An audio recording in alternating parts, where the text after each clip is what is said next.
Très bien, on va maintenant parler des guardrails, d'accord? En gros, si on met le curseur ici, ça nous indique la modération, l'IA, les contournements ou les contrôles d'hallucination. Les hallucinations, c'est quand l'IA répond à côté de la plaque. Vous voyez? Par exemple, on lui pose une question classique. Non? Combien de lettres de ce type y a-t-il dans ce mot?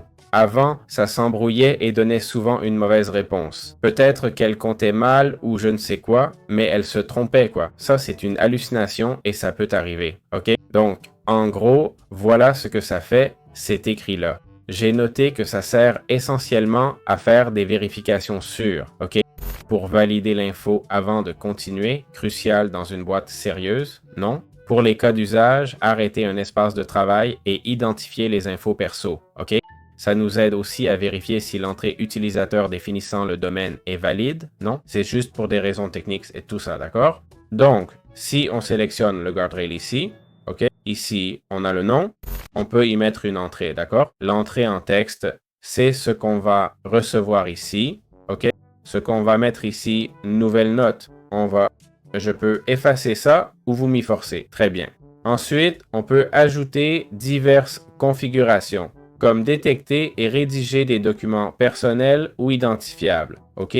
Des informations identifiables, d'accord? On va dans les paramètres et on dit de détecter les infos sensibles avant qu'elles n'atteignent le modèle. Par exemple, la carte de crédit, d'accord? Pour qu'il n'y ait pas de problème. Le nom, le téléphone et tout ça, ok?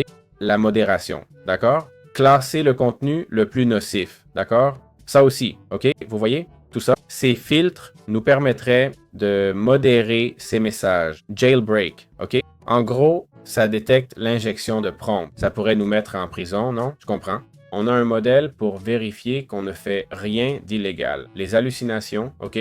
Et continuer malgré l'erreur.